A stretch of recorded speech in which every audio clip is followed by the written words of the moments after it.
Hello and welcome to another episode of Sensational She-Geek live from Yancey Street. Today is Monday, September 13th, 2021, and I do have to apologize. Once again, I did miss the Friday episode that we were supposed to have. That was due to me getting ready to go out of town for a memorial service. It went really well, actually. I saw a lot of family I haven't seen in a long time, but I was very busy all weekend and had to spend a lot of today catching up. So, while it is, looking at my watch, almost 8:30 at night, Pacific Standard Time, where I am right now, roughly 6 hours later than I would want it to be, but it's okay, because we're getting it done.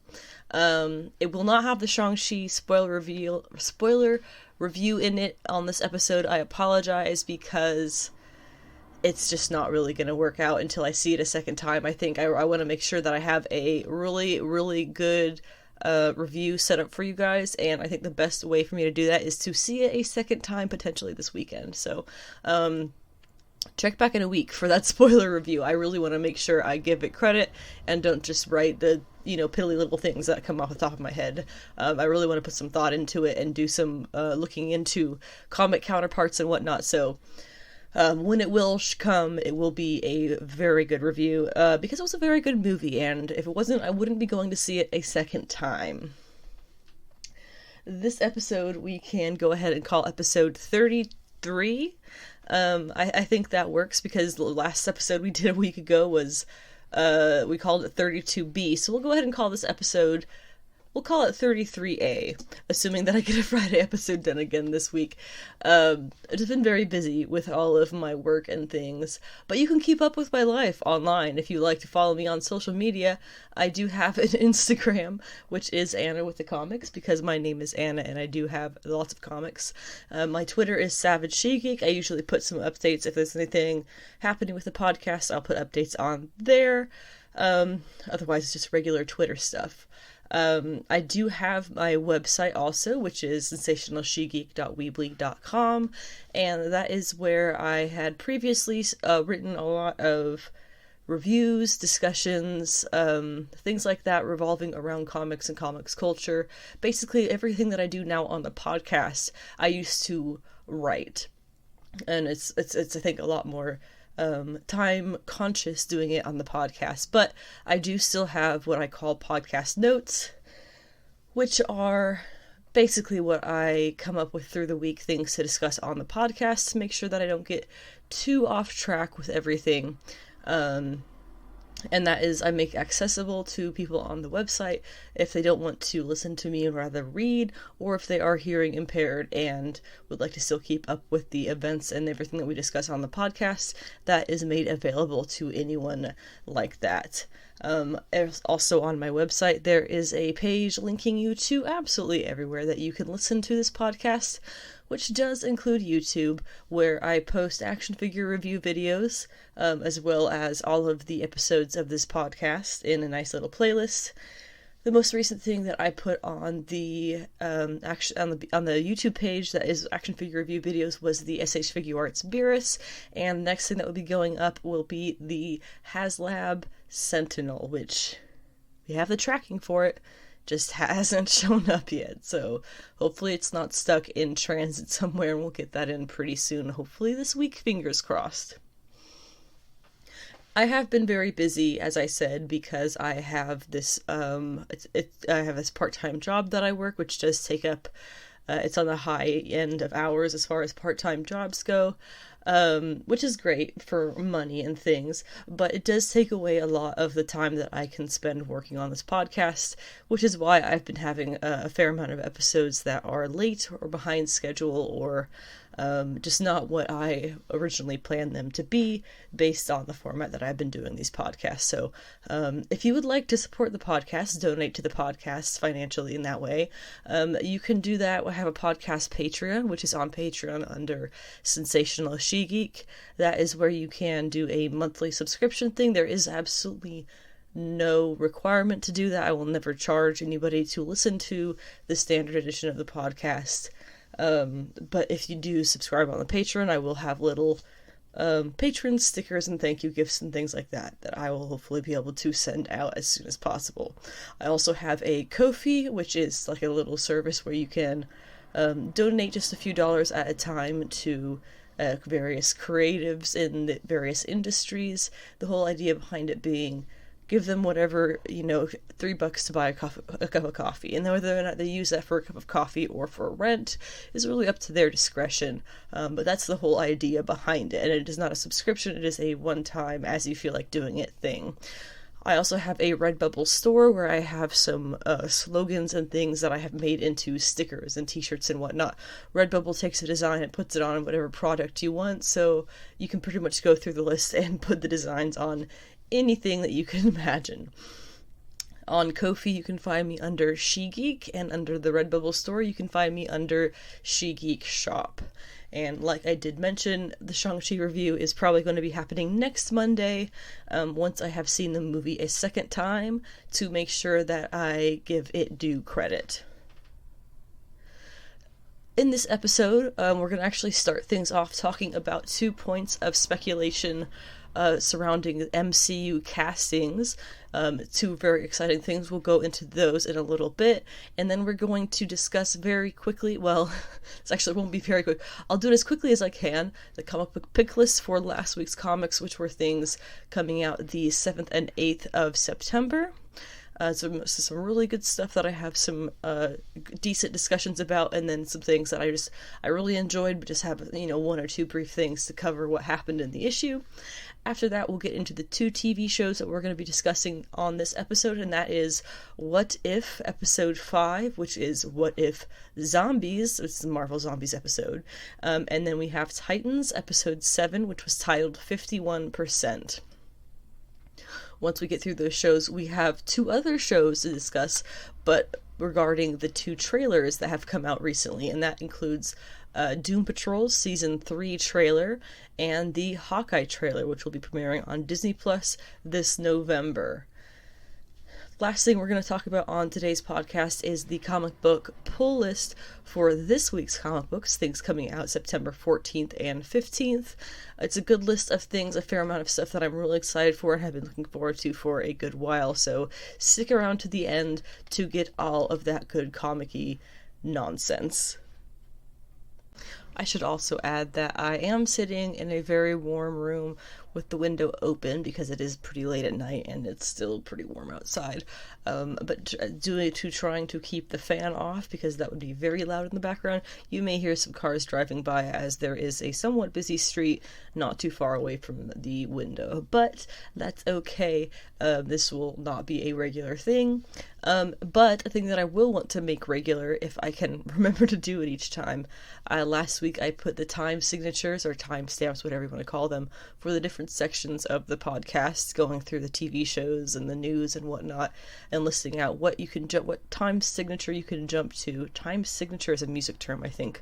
What time stamp you can jump to in order to get to the point of the podcast that you are most looking to jump to, if that is what you do with the podcast site. It's totally cool with me, and that is why I will be trying to put those in the description from now on, whether or not you can click on the little timestamps as links, or just kind of scroll along the progress bar to get to the point that you want to watch. I will be having that added in now, as much as I can remember, to make that easier for people to listen to and enjoy.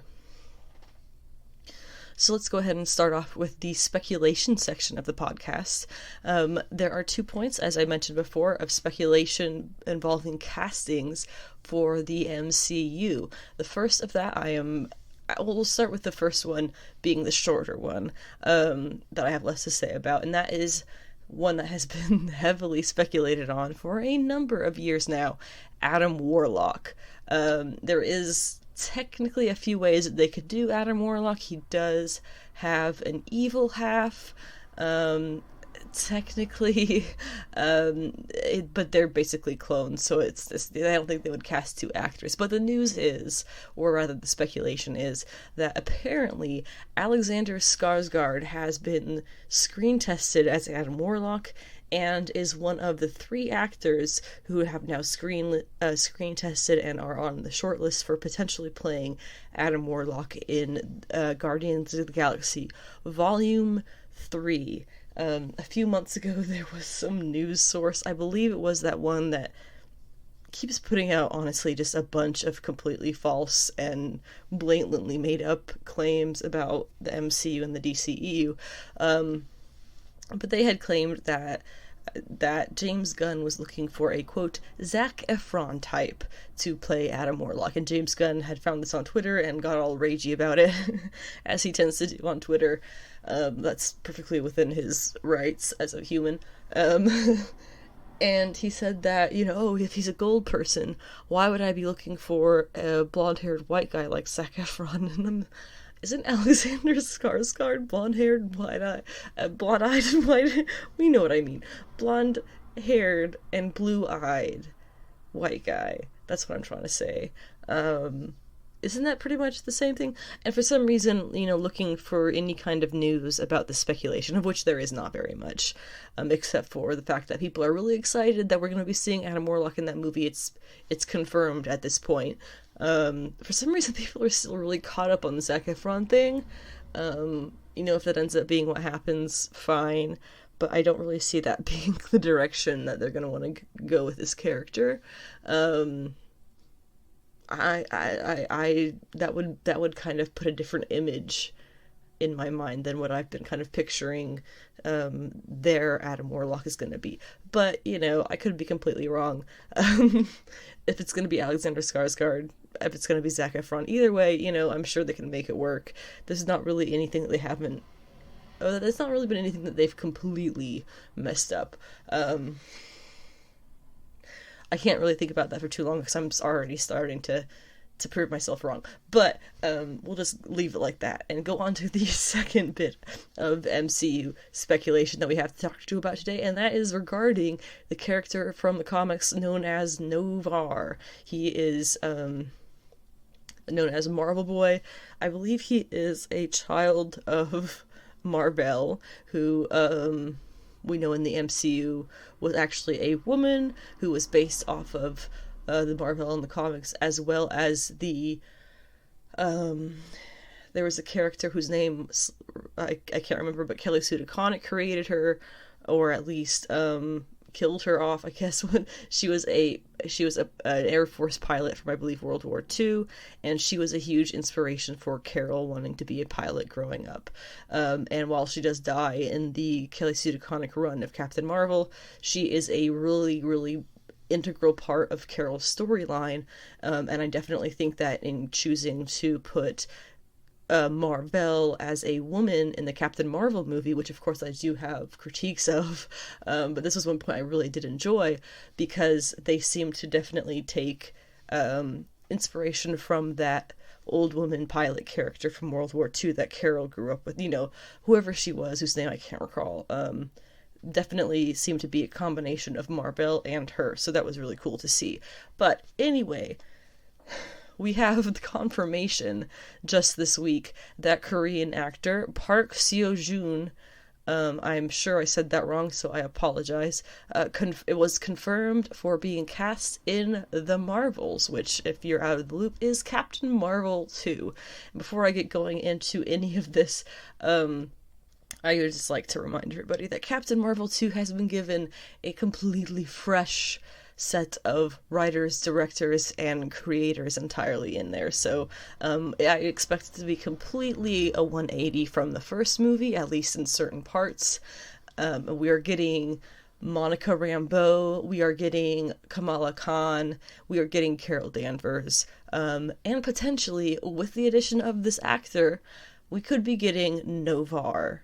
As I said, Noh-Varr is a child of Mar-Vell in the comics, I believe. He is known as Marvel Boy, and he is one of the Young Avengers, so there is a lot of potential there. there were some articles that pointed out this is the first time that this actor has been associated with an American film project.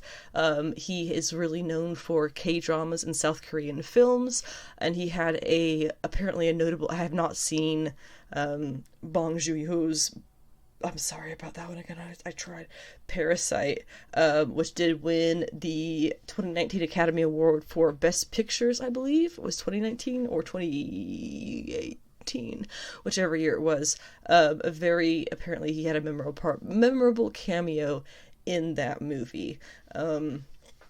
While Novar has been recently relevant in the comics as a new member of the Guardians of the Galaxy, he was a character appearing in the current Captain Marvel series, or is about to, rather.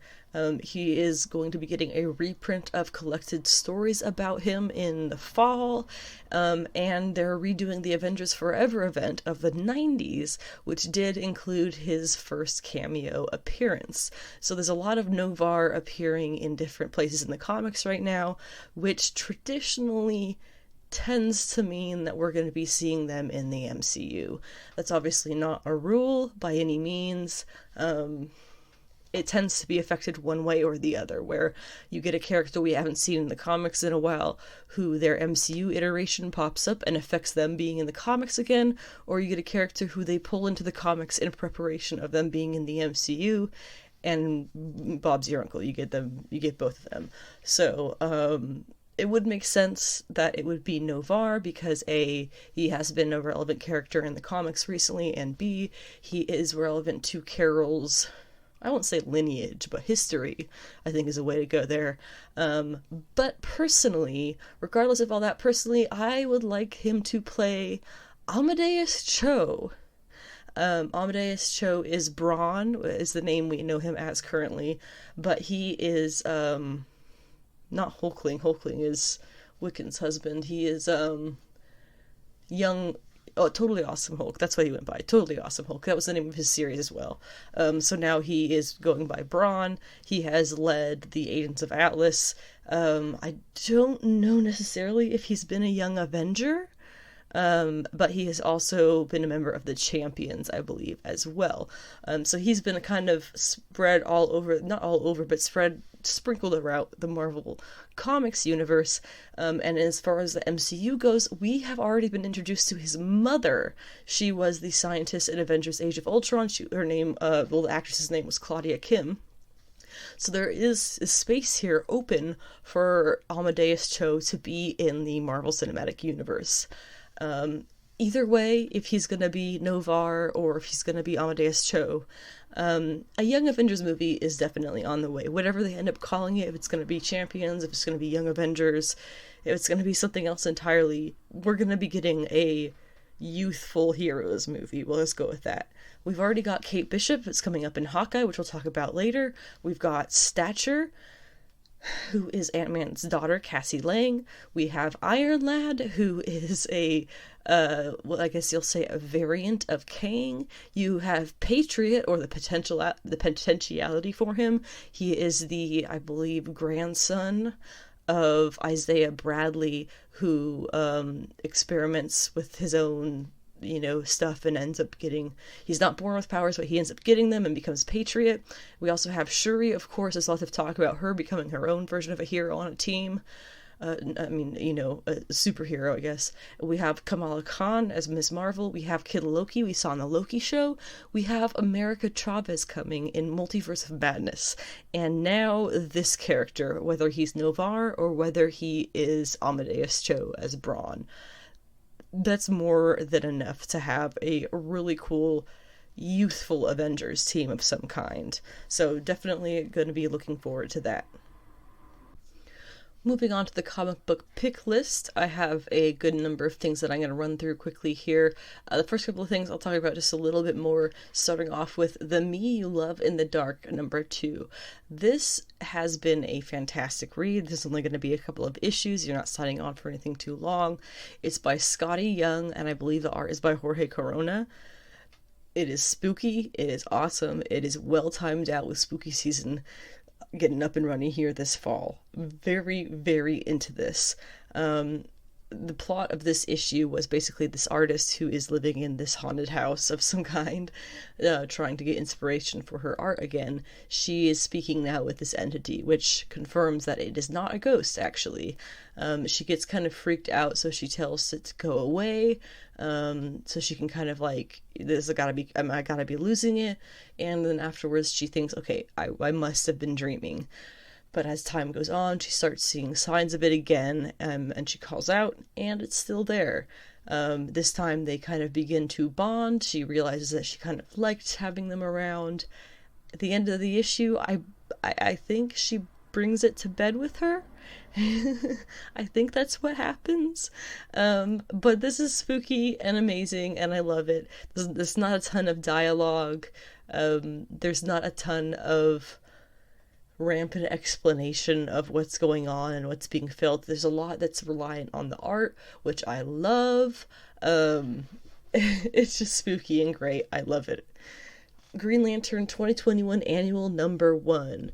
This is one that I have a little bit more to talk about because of Jessica Cruz, and how this issue tells the story of how Jessica becomes a Yellow Lantern. We saw Jessica's Yellow Lantern suit in Green Lantern number 5 while she was talking to Simon, who didn't recognize her in a hood. They're partners for like 4 or 5 years when Rebirth started, but he doesn't recognize her somehow. But anyway, it's just a petty little thing. The story of how this is going on, it works, but it barely works. So we'll go over here what all happens for Jessica to join the Yellow Lantern Corps. So starting off in Infinite Frontier number 0, I believe it was, Jessica was stuck somewhere with her Green Lantern that stopped working, because I believe that's when that whole battery blowing up thing happened, and she finds a yellow ring, or rather it finds her and chooses her. So that was a little teaser we got of this journey that she's going to be going on. Now we see that after that, she took the ring and started going across the galaxy towards Earth, and she took out 3 Yellow Lanterns on her way. Lo, Uggy, which I guess are 2 very alien-looking ones, and Lissa Drac, who is a super cool-looking witch with the Yellow Lantern Book of Magic or History or something attached to her wrist by a chain. I don't know, but she's awesome looking.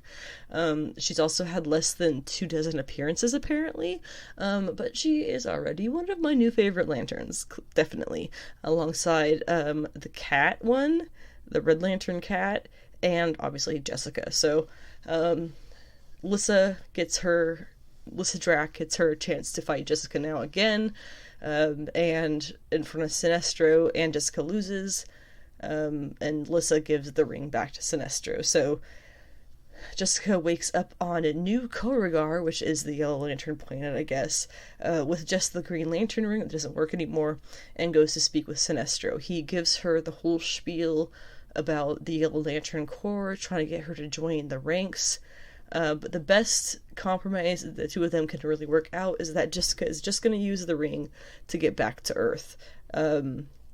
That's it, just using it as a mode of transportation. Of course, as she's on the way, she does encounter a ship in need of help.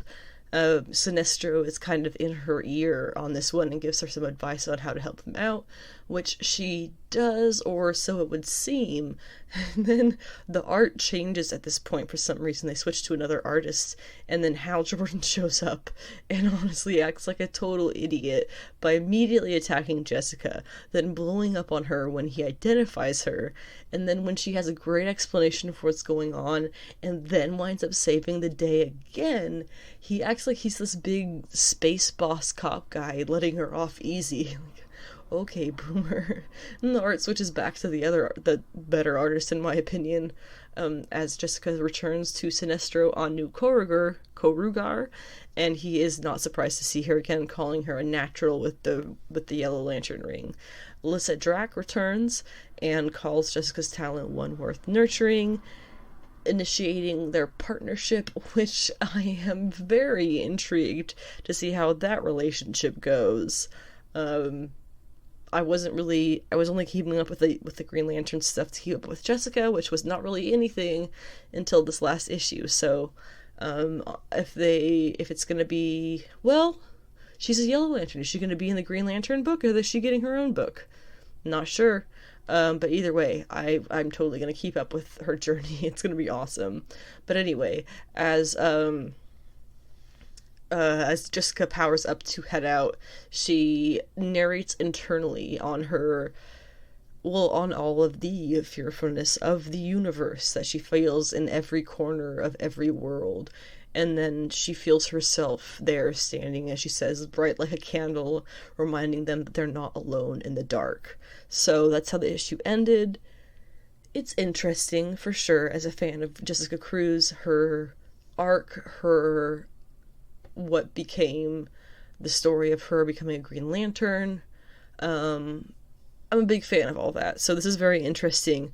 I definitely feel like the creators have made themselves a very, very thin line to make Jessica as a Yellow Lantern work at all. It does work, but just barely.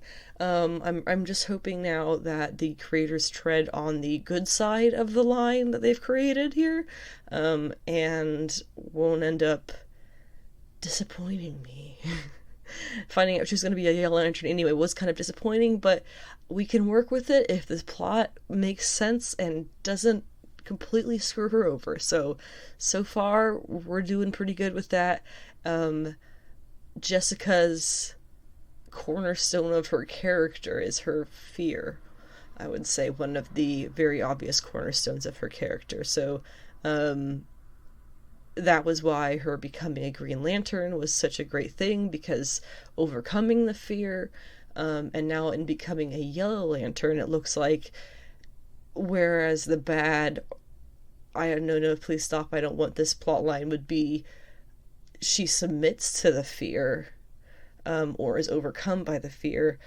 It seems they have made it so that Jessica is utilizing her control over fear to be a beacon of hope for the fearful and to find them and help them.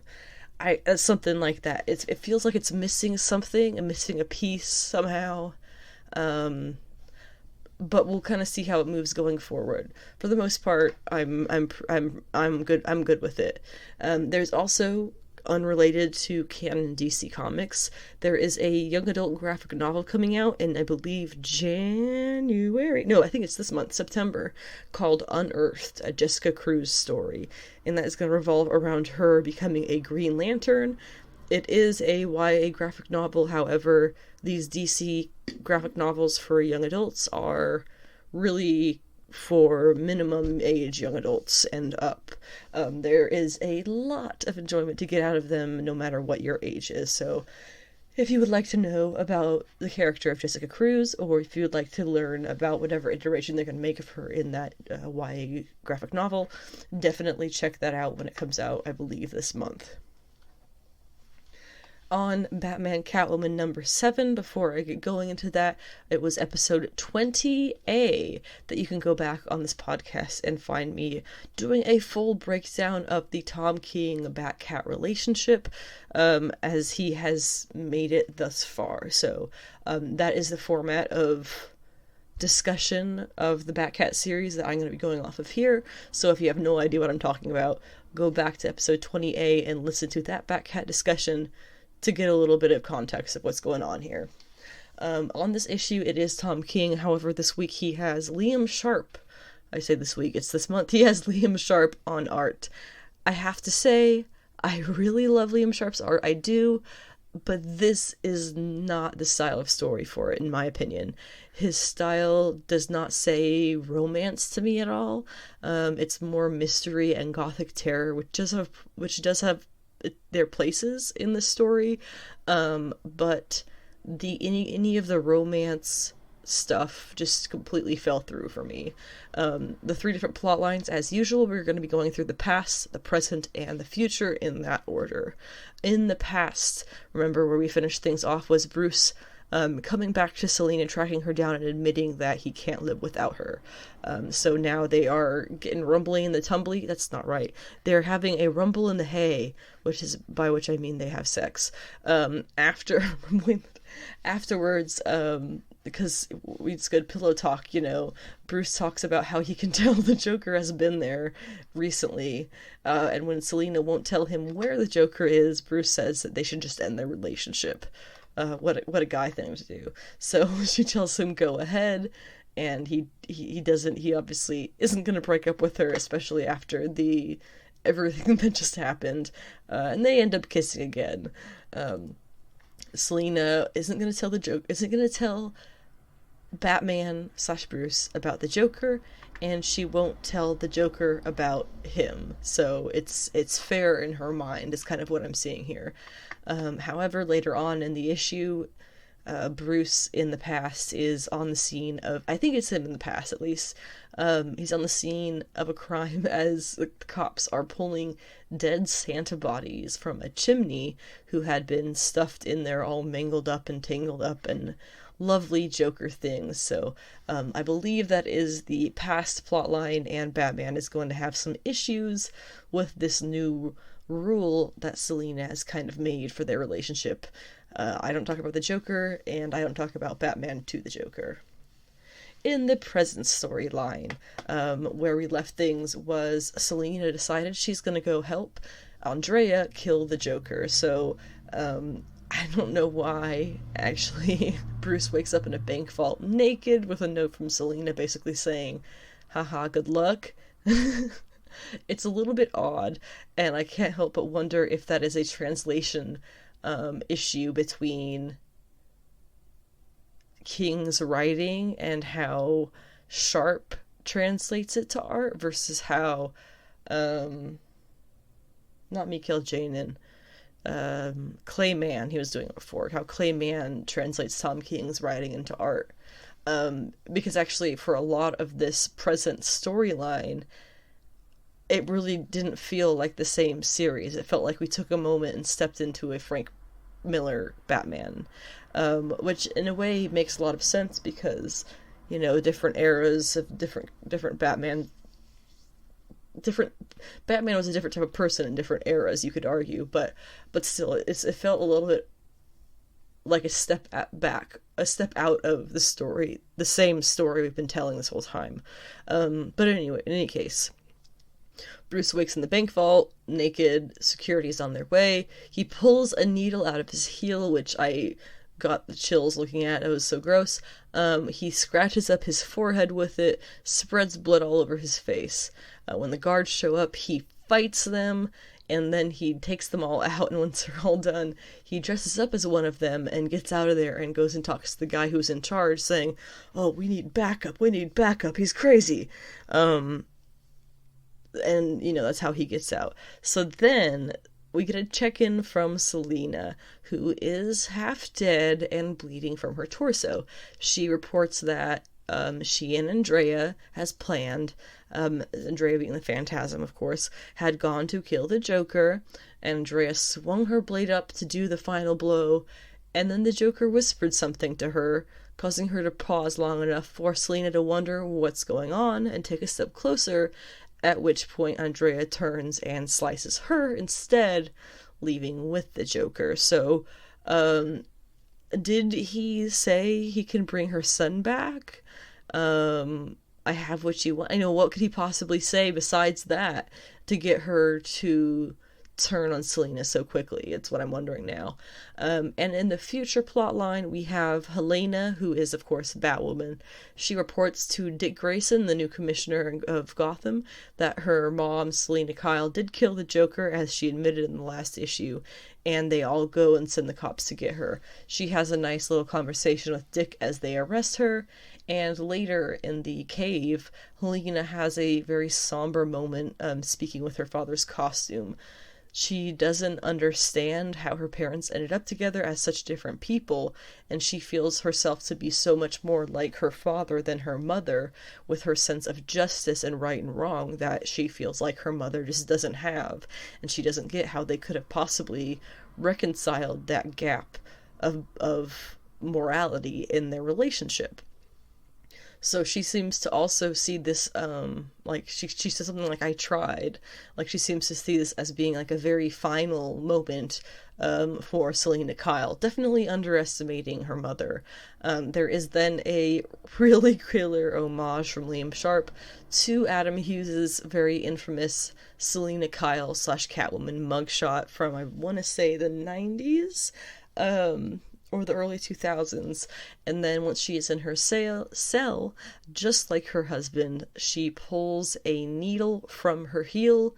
We can assume here she's about to escape. We'll probably not see that, we just know it's going to happen based on context. So, all of that being said, I do have a new theory on this story.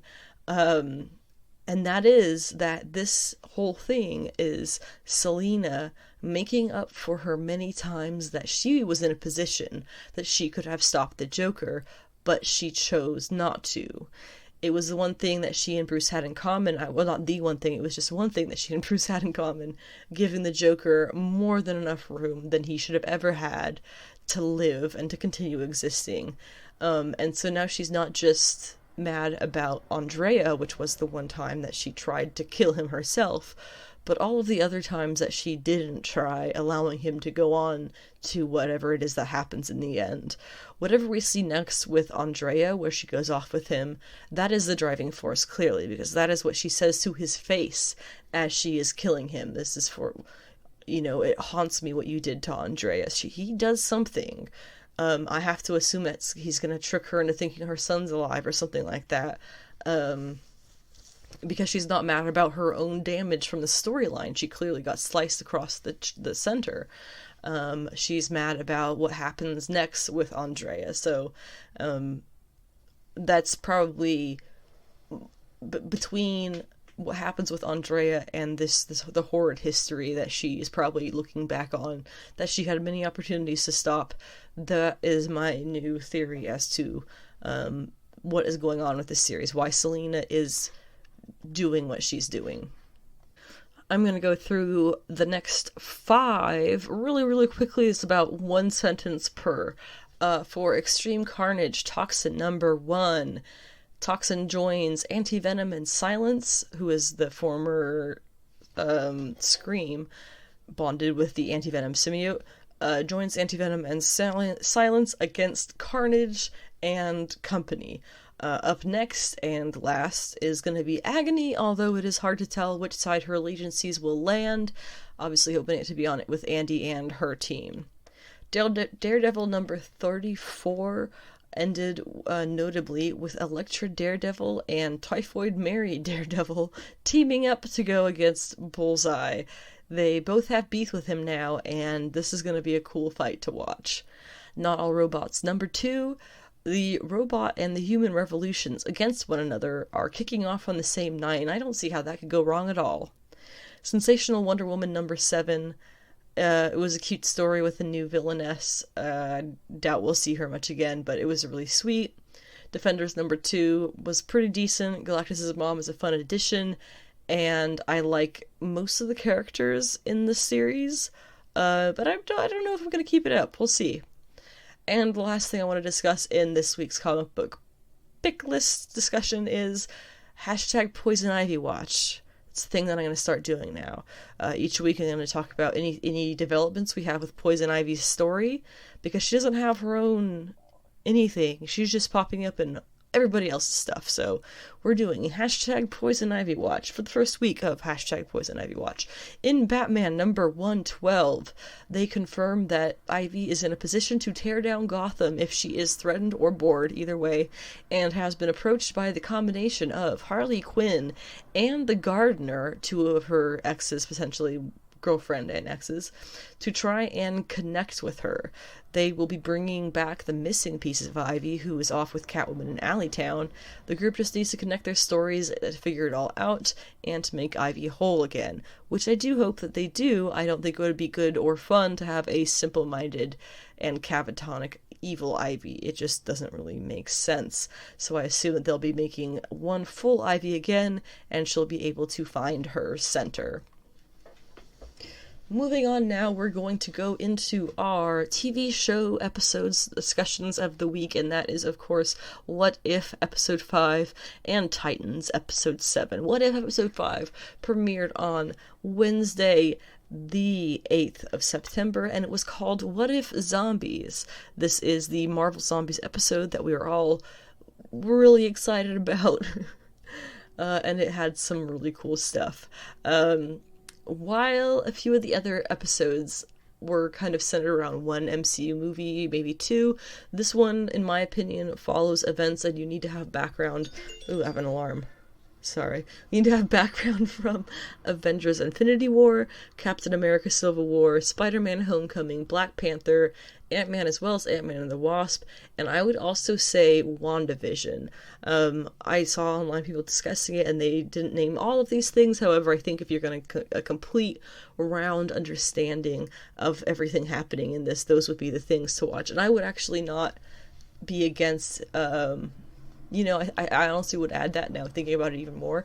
I would add Falcon and the Winter Soldier to that list as well, because you get some of the relationship dynamic between the characters here, and I think having that show in your repertoire would also help with understanding the different character relationships. So, speaking of the characters, we have Chadwick Boseman as T'Challa / Black Panther, Paul Rudd as Scott Lang's Ant-Man, Mark Ruffalo as Bruce Banner's Hulk, Evangeline Lilly as Hope Van Dyne's Wasp, Sebastian Stan as Bucky Barnes' Winter Soldier, Paul Bettany as The Vision, Jon Favreau as Happy Hogan, who you know from the Spider-Man and Iron Man movies, Danai Gurira is Okoye, who is from Black Panther, Emily Van Camp is Sharon Carter from the Captain America stuff, David Dastmalchian is Kurt from the Ant-Man movies, and while I'm talking about him, David Dastmalchian does write comics himself. He wrote a series called Count Crowley. It's only 4 issues. It was really cute and really fun.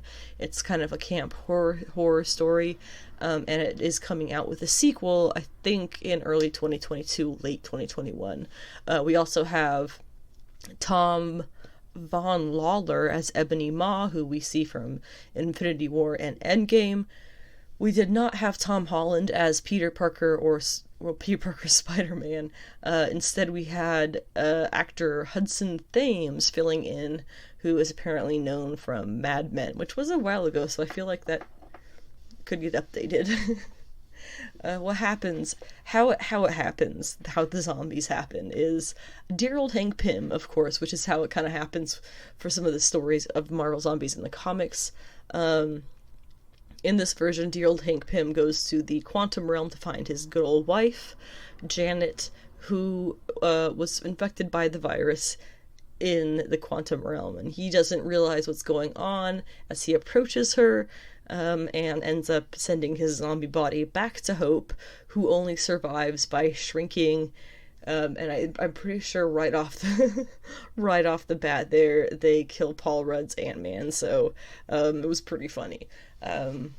Due to the zombies, by the time that Bruce Banner crashes onto Earth pre-Thanos invasion, when he lands at the Sanctum in Infinity War, no one is at the Sanctum. And we do have one thing that I would call an error here, and that is he was sent to Earth by Heimdall, who sent him there in an attempt to make him the one survivor of the ship that Thanos has attacked. Why would he have sent him to Earth? Because Heimdall sees all, right?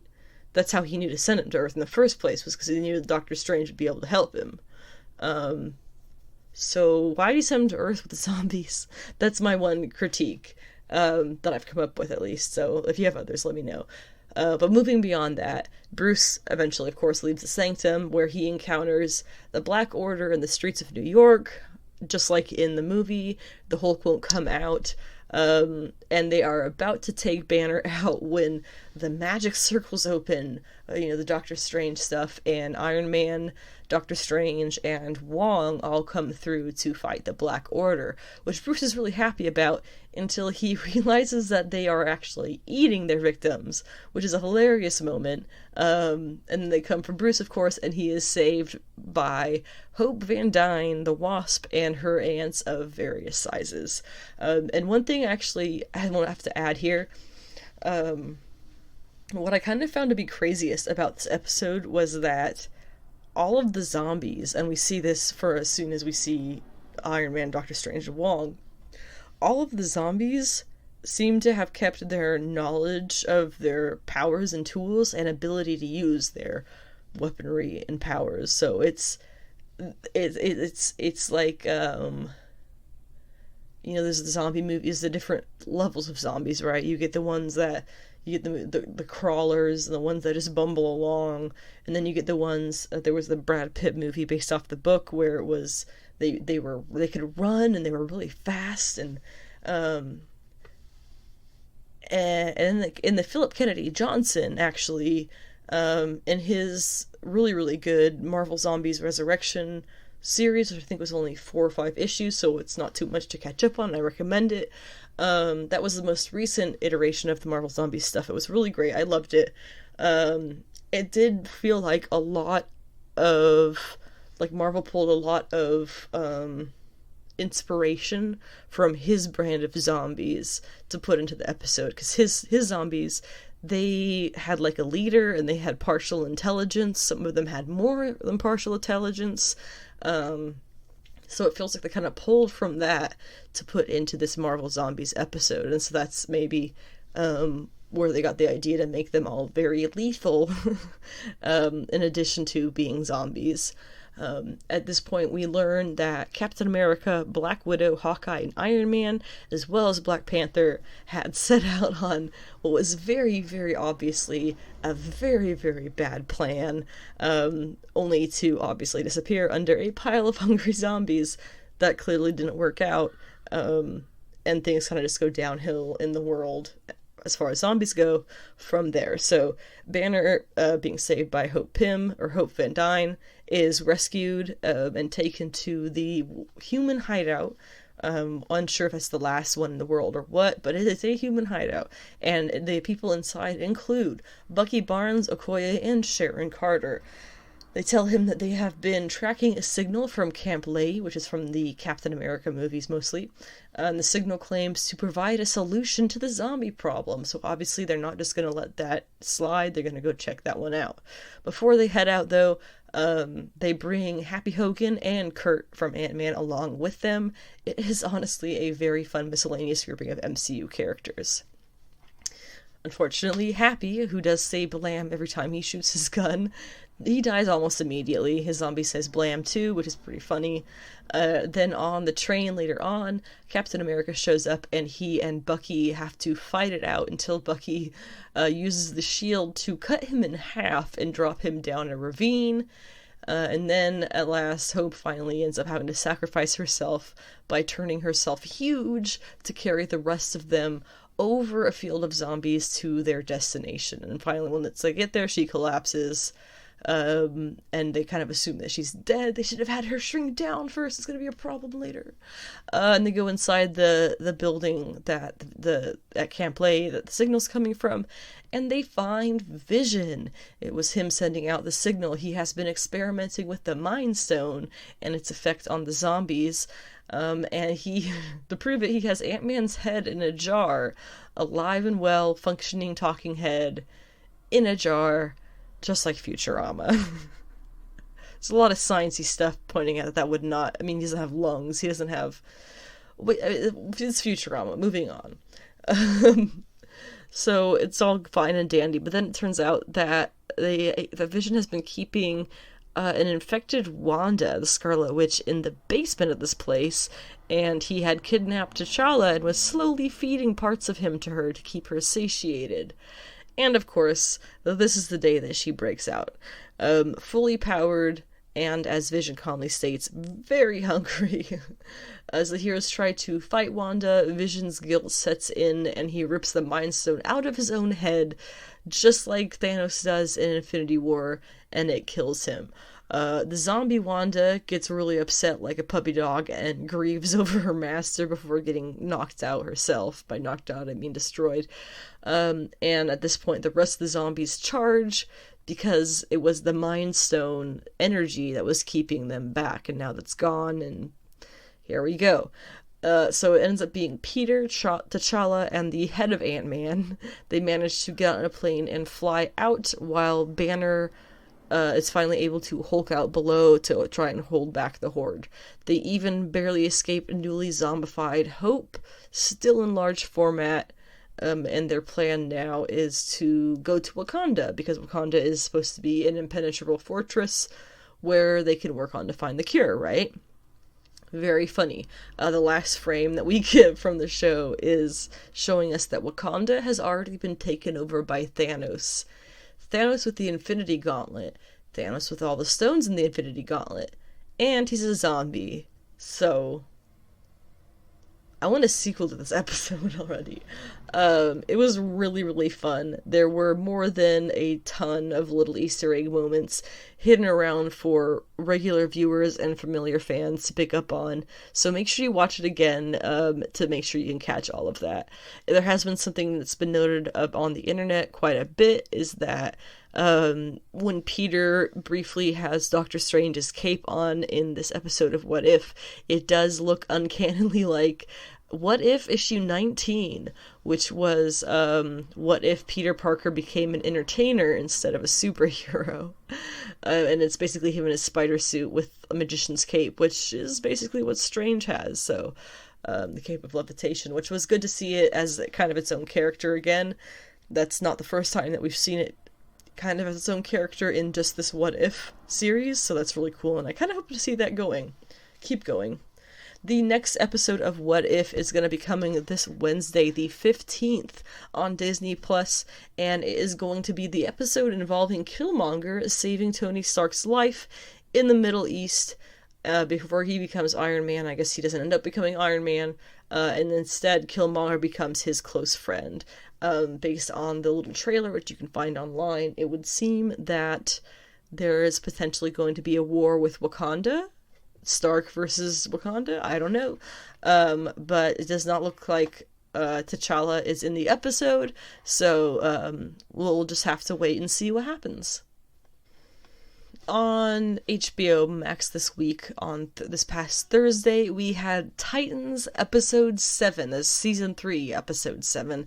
This episode was called 51%, and I really dug it. Once again, cannot stress enough how happy I am with Barbara Gordon, Starfire, and Blackfire's portrayals in this show. That holds true all through this episode. It's a tongue twister there. And I am just continue to be thrilled with their characterization in the show. In this episode, we get to see from the three of them, from Barbara, the Oracle computer in use finally, and from the other two, we get to see them both fully costumed up in action side by side, which was a killer moment. If you watched it and you don't agree, I'm sorry, we can't be friends. I'm not sorry. It starts off though with Jason. Remember in the last episode, Jason, who is of course Red Hood, he gave a lot of Crane's scarecrow gas to some random people out on the streets, causing them to be violent and getting people curious about what this is coming from, and that's not something that Crane needs, people looking around, poking around for him. So Jason is super surprised after all that went down that Crane is crazy chill about him stealing his scarecrow gas and giving it out in the streets, but unsurprisingly that was just a front, and he actually ends up drugging Jason as he takes drugs. He double drugs him with the intention of having him watch as he slaughters the Titans. Additionally, there is a new and improved batch of the Scarecrow drug on the way. It is one that supposedly takes away the manic slaughter tendency, which was causing all that chaos, and replaces it with a happy compliance. He's doing this, apparently, in order to make it easy for his scarecrow cronies and everybody to take over the city. Probably the gangs and stuff too, I would imagine, because he's working with them as well. Barbara, who is of course Commissioner Gordon, she finally bends to Dick's pressing, that sounds real bad, and agrees to use the Oracle machine to try and find Crane. The Oracle in this show is it's a big room with a giant, like, techie looking mechanical eye, basically, and a bunch of screens. When they go in, it greets them by name, and it becomes very clear through conversation that in this world, Barbara used the Oracle. She was not Oracle herself. The machine is Oracle. At first, they just use the machine to scan the frequencies of whatever they can for signs of Crane, but when that comes back with nothing, they move on to private frequencies, unwillingly in Barbara's case, things like cell phones, whatever conversation Oracle can pick up, period. They do get a potential location for Crane's base, but again, unsurprisingly, when they arrive, all that's there is a lead light and van, but inside they find another scientist who has a bomb attached to his heartbeats. This time, Superboy is able to see immediately that doing his regular counter-trigger thing will not work, and Connor ends up having to fling Dick out of harm's way as the bomb ends up going off anyway. This was a very, very clear setup, and the only way that could have happened was if Crane knew about Oracle and was in the system somehow for them to get that exact message. So Babs, of course, decides to destroy it, and she does know that this is part of Scarecrow's plan, taking away the trustworthiness of their one big weapon, the Oracle machine. Without it, things will be presumably much, much harder. Starfire, meanwhile, is following her sister's suggestion and taking to Gotham's mob bosses to talk to them about Crane and hopefully get a location or any part of his plan. She approaches Valeska Knox, who is the silver-haired woman who we've seen in previous episodes, who is a mob boss, and Knox takes this opportunity to get the very famous and very attractive superhero sisters to do Starfire's famous, to do a favor for her first, bring her estranged adult son back into the fold. So the sisters go and they track him down and convince him using their ways to return to his mother with them, who promptly shoots him in the head. Turns out he was an FBI informant and she felt the need to cut him out literally. This obviously does not sit well with Starfire, who promised that man, who is now dead, his safety if he should come with them. So what does she do? She burns Knox alive, inside out with her power, as Commander watches admirably, and I do too, honestly. And then when I say this, they spent like half a second going, oh well, I guess we're not getting information from her, and then her security guard walks in as they're about to leave, and they end up using him for getting all the information they needed. Nothing like some good, strong, sisterly bonding. But for real though, that plotline, their plotline in this episode had some really great insights into their characters and their relationship. Blackfire tells her sister a story of a conversation she had with their father, who had told her that if a decision is at least 51% good, it is the right decision, regardless of the 49% bad. At this point, after Starfire left and showed no signs of returning to Tamarin, the people had revolted on Tamarin. They blamed Blackfire, and they called for her death. Their parents, seeing the solution of calling for her death as 51% good, they decided that they would bring that peace to their nation. Decided that it was the right call, and that is why Commander ended up killing them to save herself, because they were going to slaughter her. So she feels feeling guilty for everything her sister's gone through. Starfire returns Blackfire's armor to her, allowing her to join the oh my god, the fight. Her armor is amazing, and Blackfire looks amazing. It is Tamaranian technology, apparently. It appears just as gauntlets, but when she puts them on, they grow and expand to cover her body in this beautiful silver and black armor with some really cool details, and blue and purple. I don't know, it was color. It's cool.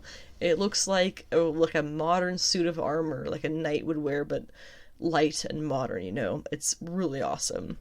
In the end of the episode, the Titans got back together to take down the location that the mob guy spilled, including Starfire and Blackfire. With the whole team there, it ends up being obviously extremely easy to destroy the entire scene completely, and it causes Crane to flee with Jason in a shocked panic, which was really satisfying to see. And as a bonus, Dick and Barbara meet up again, this time finally closing that gap and reigniting their romance again. I hadn't really thought about it before, but I'm okay with this. My only concern is that it puts Babs in a traditional position to be taken out in order to hurt Dick, and if you could not tell, that would not be something that I would be very happy with seeing. But they've also made a really good point of showing us how good Barbara is with self-defense, even in her wheelchair with one leg. So she can handle herself. They've kind of made that a point. I'm hoping that they're, in addition to not just wiping her out for some stupid reason, that they're going to continue characterizing herself as being able to handle herself, and won't just write that off as, oh, it was a one-time thing that she just did great. But I really love this episode. I did. I am digging the hell out of the characterization we're getting between Commander and Coriander, and I'm hoping we see a lot more of that. It was kind of rumored. I had thought that they announced that Commander was going to be a villain of the show, and while we haven't seen that yet, there's still a couple episodes left, so a lot can happen. Now we've got the 2 trailers we're going to discuss this week, and that includes Hawkeye trailer and the Doom Patrol Season 3 trailer. Starting off with Hawkeye, this morning we got a release date, a poster, and a teaser trailer, so that was a really cool thing to wake up to. The release date is November 24th, which, looking at a calendar really quickly, is going to be continuing at their regular Wednesdays. However, assuming this is going to be 6 episodes, as the others have been, the 24th is episode 1, the 1st is episode 2, the 8th is episode 3, the 15th, the 22nd, and the 29th will be episode 6, the 29th of December, assuming that they don't rearrange any of the dates or anything like that. So it'll be finishing up right at the end of the year, and I'm not sure what the show after that's going to be. I'm really not sure, but I'm extremely excited for this, and because very, very clearly, and this is not news in any way, this show is taking after the Matt Fraction, David Aja run of Hawkeye, which went from 2012 to 2015 and ran 22 issues with those creators, winning at least 2 Eisner Awards that I know off the top of my head, and adding a lot of new methods into the format of making comics, by which I mean, I suppose they popularized kind of new or different ways to write and draw and create comics. Hawkeye in the comics, you have to note, is very, very different from Hawkeye in the movies. When we see him in the Matt Fraction run, he is technically dating and cheating on Jessica Drew, who was Spider-Woman. He cheated on and broke up with ex-wife Bobby Morse, who was Mockingbird, and he has a flirtatious work romance kind of sorts with Natasha Romanoff, who is of course Black Widow. In the more recent Matthew Rosenberg run, it was Hawkeye Freefall. He broke Night Nurse's heart and got dumped by her too. So what I'm saying is, while Hawkeye in the MCU is married with kids, he's kind of the opposite of that in the comics. Male writers love writing piece of shit superhero men. Not sure what that's about, but it's a pattern, and Hawkeye is definitely in that.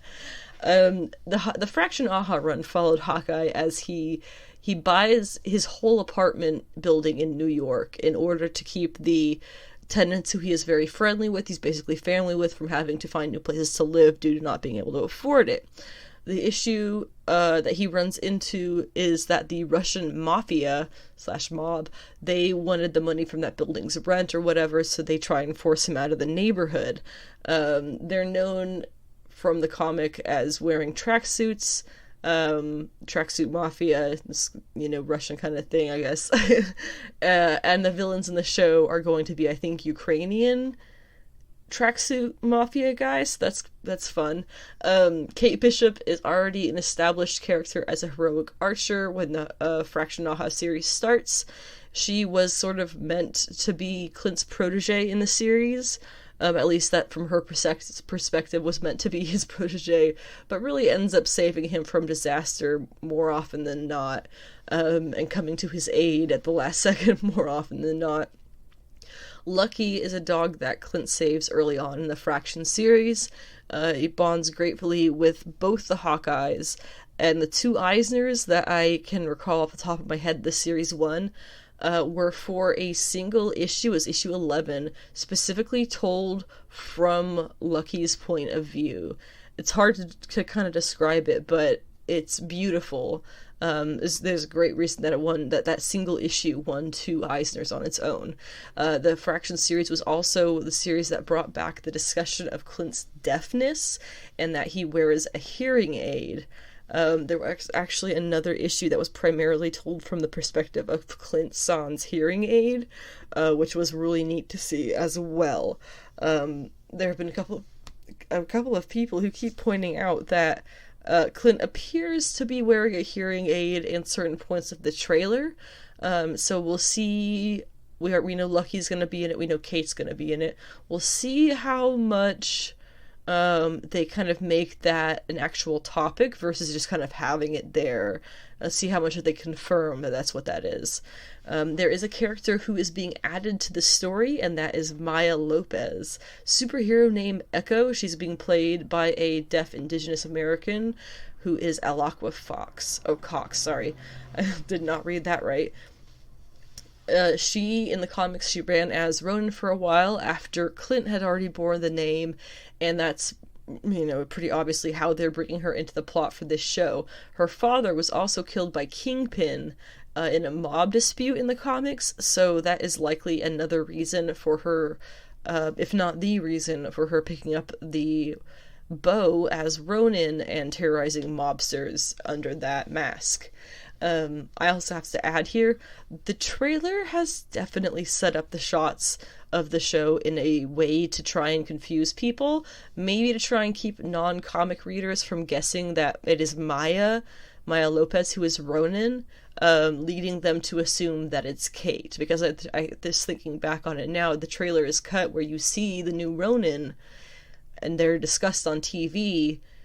And then you get the audio of Clint saying, when I wore this mask, I made a lot of enemies. And then you see him talking to Kate. That was, I think, purposely put that way to make people think that it's going to be Kate as Ronin. But Maya is going to end up being an additional character that, it's supposed to be like nobody sees coming. Obviously, if you read the comics and keep up with things, that it's coming. But I think that's kind of how they're trying to play this out, to make you think that it's Kate, but then it's Maya. That's what I'm kind of thinking here. I don't think that Maya is trying to hurt Clint. I think that she's just kind of here to pick up where he left off. We also see in the trailer that one thing they're adding from Hawkeye history that I believe was a Fraction AHA creation as well was Clint's, basically his bouquet of arrows of all kinds. He has an arrow for everything. Net arrows, and bomb arrows, poison arrows, all kinds of arrows. It's really fun. And it looks like they're going to be doing a lot of that kind of discussion in the show as well about those fun arrows. That's really a good thing to look forward to. I'm also very excited to see the apparent Yelena Belova moments of the show, who's played by Florence Pugh. She was sent at the end of Black Widow to kill Clint by the good old Valentina Allegra de Fontaine, who may or may not be Madame Hydra in different form. And the reason that she's been sent to kill him is basically because she's being tricked into thinking that he is the reason that Black Widow, Natasha, died, which, I mean, it's kind of true. They're not wrong.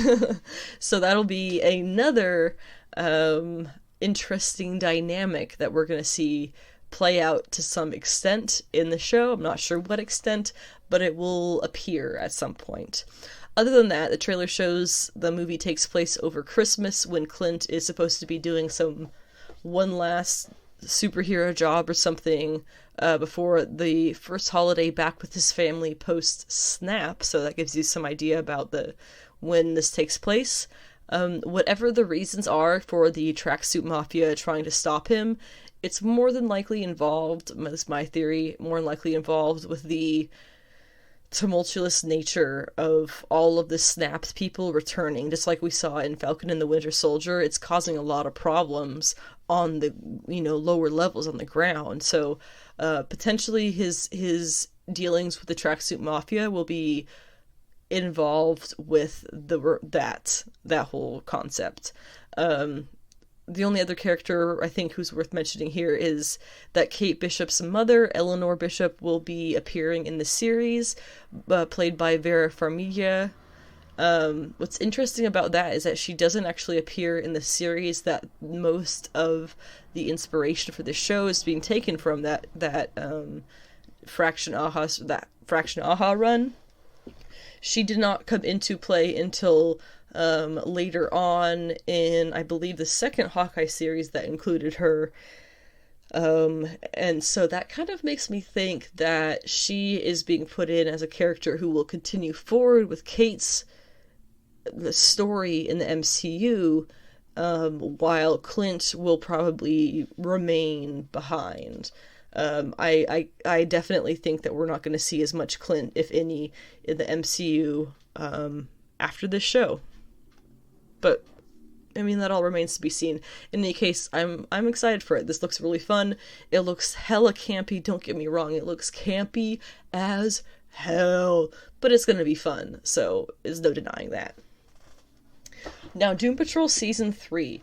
This is a little bit of an off-kilter one. This is a DC show that does premiere on HBO Max, and the date that we have for the premiere now is September 23rd, which, as I record this, is in 10 days. Is it really? Okay, yeah, 10 days, and that is a Thursday. So depending on how many episodes of Titans we get, this will be premiering the same nights as Titans, so that's going to be DC Comics Night on Thursdays.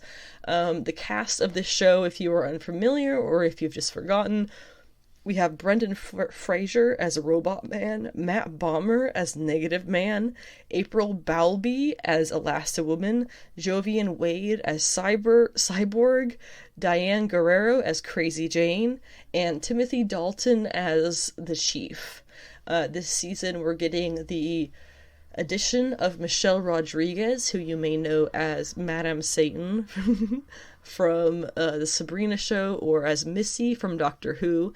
She is coming in as the character Madame Rogue, or I think it's Madame Rouge, might be what that says, who has a mission apparently for the Doom Patrol, but has very fuzzy memories. And I have a quote here from the creator, one of the creators on board of the show. She says, "When I was talking to her," and by her she means Michelle Rodriguez, "about the part, I was trying to explain to her that in our eyes, the Madame Rouge of Doom Patrol is much like the other characters in that you can't quite pin them as good or bad." This was an interview with Entertainment Weekly, and she says, "They've all done things they're ashamed of, but that doesn't necessarily make them bad people.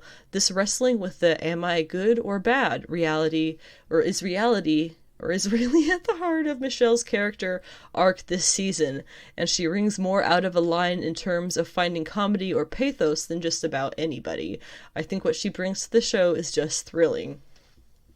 So then you should know that in the comics, this character Rouge, whose real name is Laura DeMille, is a top member of the Brotherhood of Evil, who are just, I mean, it's pretty obvious. It's the Brotherhood of Evil. They're a bunch of villains who group together. And then we also have it confirmed that the Brotherhood's founder, called the Brain, and his talking gorilla companion, Monsieur Mala, will also be apparently in the season as well. This is definitely that kind of show, though. You get talking gorillas, you get time-traveling ladies with very bad memory issues who aren't really sure what the deal is. And apparently in this season we're also going to get a group of evildoers called the Sisterhood of Dada, which is taken from the comics Brotherhood of Dada, which was founded by good old Mr. Nobody. And the season finale of the show, if you're just wondering about that, will be happening on November 11th.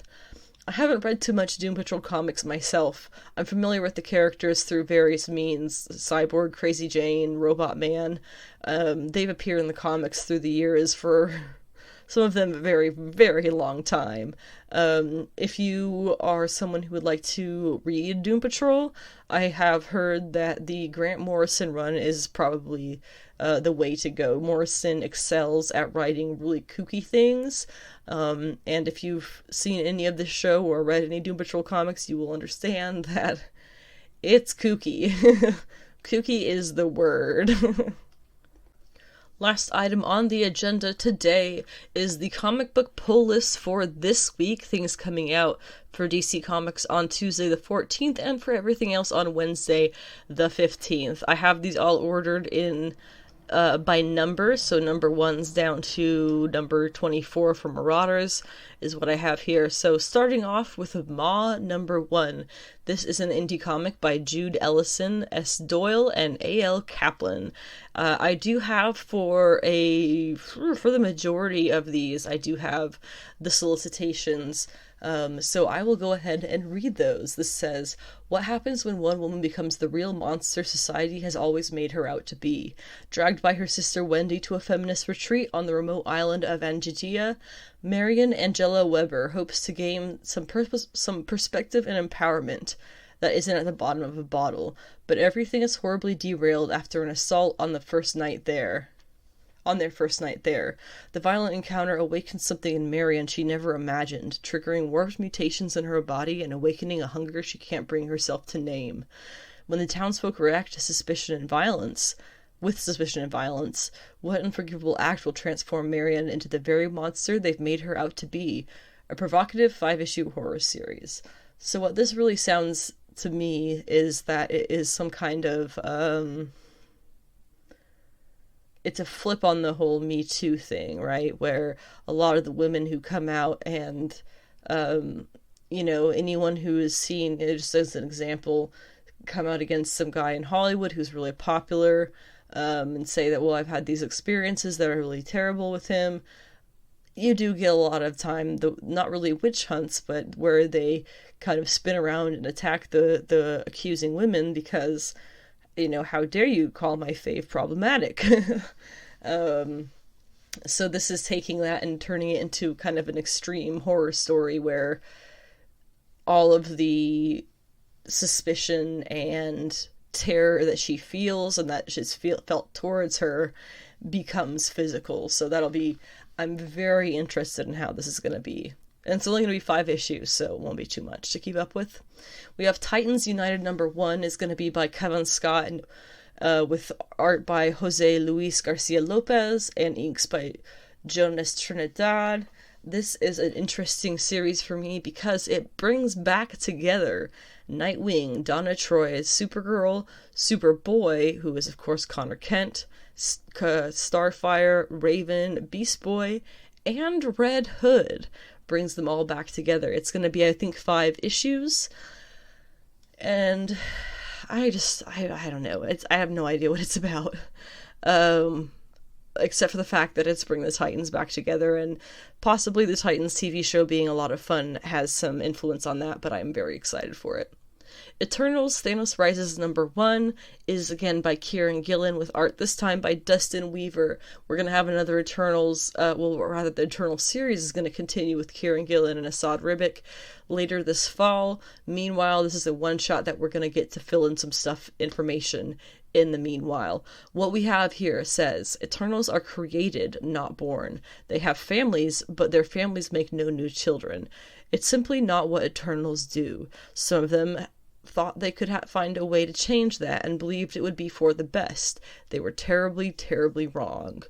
What I kind of understand this to be is the story of how Thanos is related to the Deviants and the Eternals, how that all kind of works. So, and we know that when the Eternals series by Kieran Gillen returns this fall, Thanos will be Eternals Prime, which is freaking amazing and terrible and frightening and awesome. So this is one you're definitely not going to want to miss if you're kind of following this Eternals business. I don't think it's gonna...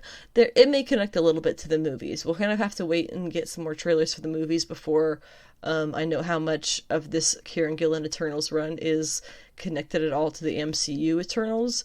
But right now where I kind of land with that is... Kieran Gillen developed this idea of the machine, which brings the Eternals back every time they die. I believe the ship that the Eternals return to in the trailer, I believe that is their machine. Harley Quinn, the animated series, the Eat, Bang, Kill Tour #1.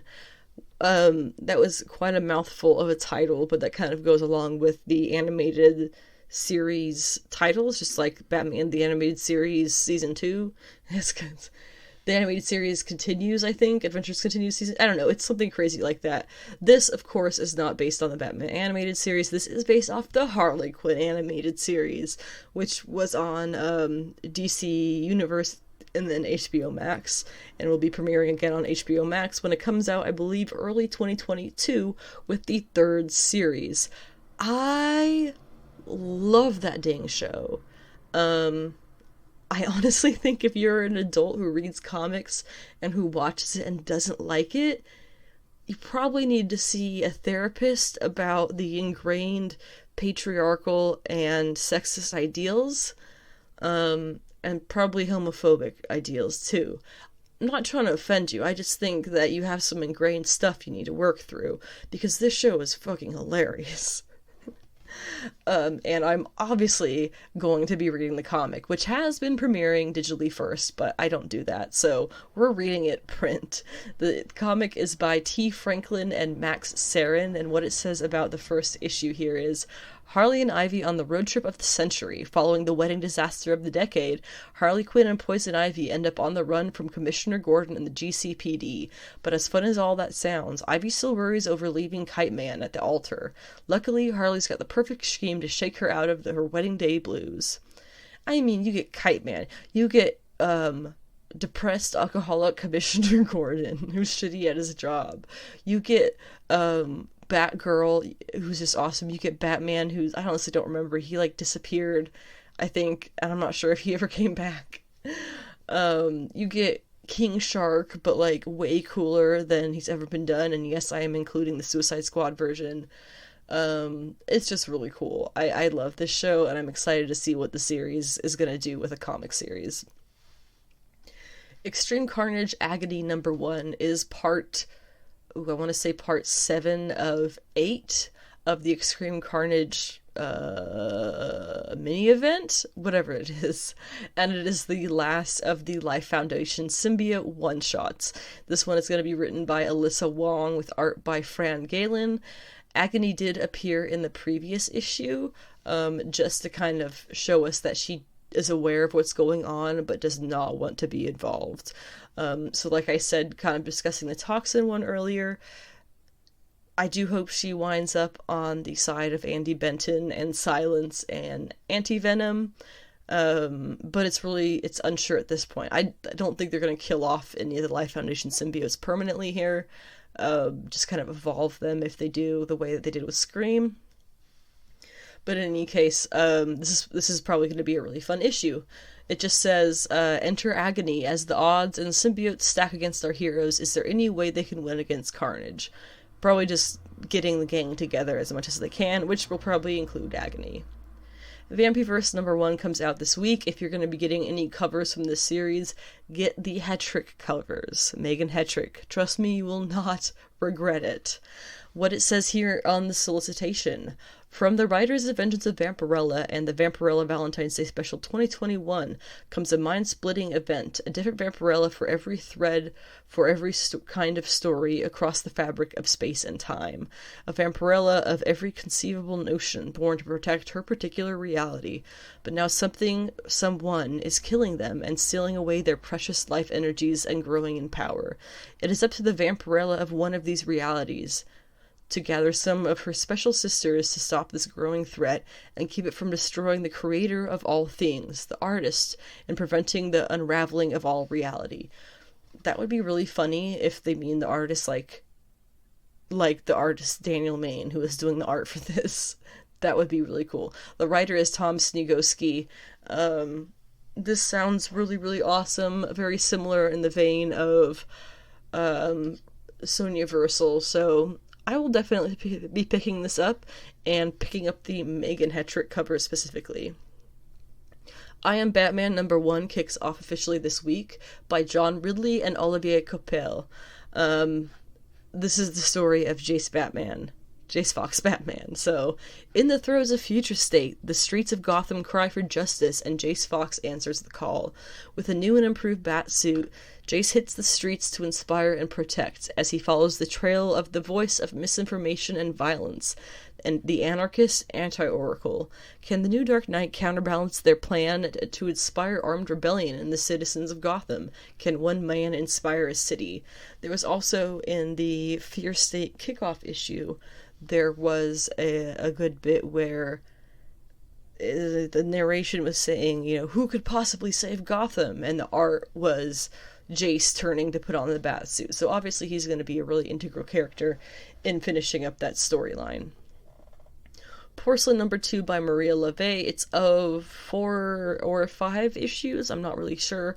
It's a classic Maria LeVay horror story with a lot of elements of Alice in Wonderland, I would say Mad Max, Little Red Riding Hood, and just a variety of fairy tales. And this could be a cautionary tale, or it could just end up being a really fun horror story. But it involves creepy dolls, and I don't know, I dig it. I'm really looking forward to where it goes. X-Men Trial of Magneto #2, also really fantastic one that I'm looking forward to. It'll be by Leah Williams and Lucas Wernick. The solicit says, Habeas Corpus, heroes of the Marvel Universe came to Krakoa for a memorial. Now they've got a fight. Magneto pushes Krakoa and the Council to the brink. Also, there's something wrong with the body. The body, of course, being Scarlet Witch, Wanda Maximoff. I think at this point we all know that Magneto did not kill her. Someone has killed her to make it look like Magneto did kill her. But there is something up with the fact that Scarlet Witch is a Nexus being, is what I'm willing to bet. And that is why her body is being kind of absorbed into Krakoa, it looks like, and she seems to be in some kind of dream realm where she is being killed and returning to life over and over again. And again, my theory on that is that she is a Nexus being. We also know that there is a possibility to have her fully revived through the resurrection protocols, even though she is not officially a mutant. So there's always that option later on if none of their, searching for things really works out. Maneaters, The Curse #3 comes out this week, and Chelsea Kane, I goddamn love you. The solicitation is Witchcraft for Children. This book is required reading for all young witches. It is routinely updated with the latest frog self-defense techniques. Other topics include the history of craft camp, potion making, fair identification, the rules of pickleball, and necromancy. Now with spell cards. Clip and save. Please bring this book with you to camp. God, I love this series. This creative team. I never want them to stop making comics. Chelsea Kane, please. I love you. Superman and the Authority, #3. It's gonna be the group that Superman has put together going against the Ultra Humanite. I really enjoyed this, even though I have a feeling I'm not going to understand where this is going.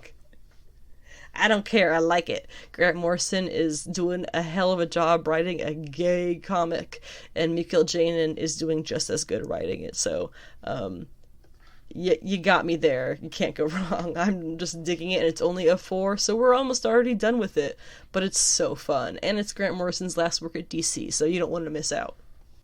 Fantastic Four Life Story number 4 continues this week by Mark Russell with a backdrop of the 1990s. The Mighty Valkyries number 5 has its final issue, which I'm a little confused about, because I was at a comic shop in the Bay Area this weekend, and I swear to God they had this issue on their shelf. I swear they did. But in any case, if they didn't, I guess it's coming out this week, and we're going to see finally what everything kind of comes up to with Queen Carnilla, with Hela, with the God Babies, with Jane and Runa. All of that is going to come to a head finally in this issue. Homesick Pilots number 9 is by Dan Waters and Caspar Wingard. Really have been this has been one of my absolute favorite series. This has been so good. It takes place in the 90s, and it has undescribable art. I believe it finishes at issue 10, which will be, I think, in November. And then we have Black Widow number 11 by Kelly Thompson with guest artist Rafael de la Torre. This is starting up a new arc of the Black Widow series. It says, with Apogee in her rear view, Natasha pushes forward with her plans to become the superhero San Francisco needs. When an old source sends Natasha and her team looking for a mysterious pair known only as the Twins, the Black Widow has to confront the fact that Apogee may not be as behind them as she'd hoped, but are the Twins friends or foe? Iron Man number 12. If Patsy's not in this issue, I'm just going to stop because I just read this for Patsy. Patsy Walker. Hellcat. Spider-Woman number 15. Jessica goes against her new evil brother, which is pretty funny. Carla Pacheco and Perry Perez are doing some great work here. Not sarcasm. I really do think it's awesome. And I think this is going to be ongoing still. The last issue that is solicited mentions the start of a new story arc, so it doesn't seem to be ending anytime soon. And the last comic we're going over now is Marauders number 24 by Gary Duggan with Phil Noto on art. Yes! Yes! I love Phil Noto's interior art. And Marauders has been really good personally for me recently because they've had a lot of really awesome female empowering stories, which I am obviously all about. The one line that it has here for the solicit says, "Space pirates. The Marauders hit the highest seas of all when they point their bow to the stars. But what threat awaits them, and why has it sworn vengeance?" This sounds really funny. It sounds like a bit of a filler issue, but I'm not arguing, especially if Phil Noto is doing the interiors. That's a good way to make me interested in any series. Put Phil Noto on the interiors. There's not a lot of artists that you can say that. There's probably 5 max that you could say, anything you put this artist on, I'm there. And that wraps up this week's Monday episode of Sensational She-Geek live from Yancey Street. Thank you for listening to whatever this podcast part you did.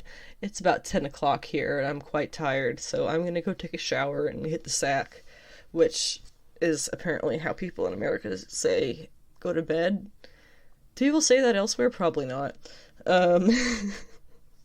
My next episode, if everything goes as planned, will be Friday the 17th, where I will be discussing the new Titans episode, the new What If episode, and what I thought about comics this week. There's a lot of really good stuff coming out, and as I always say, if I don't talk about anything that strikes your fancy, but you still want to get going on reading comics, definitely check out your local comic book shop, because they would love to have you tell them about your interests in order for them to tell you about a comic that you may find interesting as well. I read a lot of comics. I don't read nearly a fraction of all the comics that come out each week, and I don't even read half of the comics that are critically acclaimed as good in each week, so I just can't. It would just take my entire life. And I do still have a real world job, which if you want to help me out with that, there is the Patreon, the Ko-fi, and the Redbubble, so I may spend less time at that regular job and more time working on the podcast and making it good for y'all, you guys. That being said, if you do have any comments, questions, concerns, theories, speculation, anything like that that you do want to discuss, definitely do reach out to me on social media or on whatever platform that you're listening to the podcast on, and I will do my best to respond to you. And yeah, that's about I don't have COVID, I'm just tired and my throat hurts from talking. Anyway, as we get into autumn and everything kind of starts to change to be in that sort of fall feeling, do something good for people around you. I was at the memorial for my family member over the weekend. Be generous in your life. If there's one thing that I took away from that, be generous in your life and be kind and be caring. Have empathy. Have respect for people who you don't understand. Even if you don't get them, let them explain themselves. Be respectful, be empathetic, and be kind to your fellow humans. So that's all I got to finish this up, guys. Have a good week. Get sweaty about comics for me, and we'll talk again on Friday.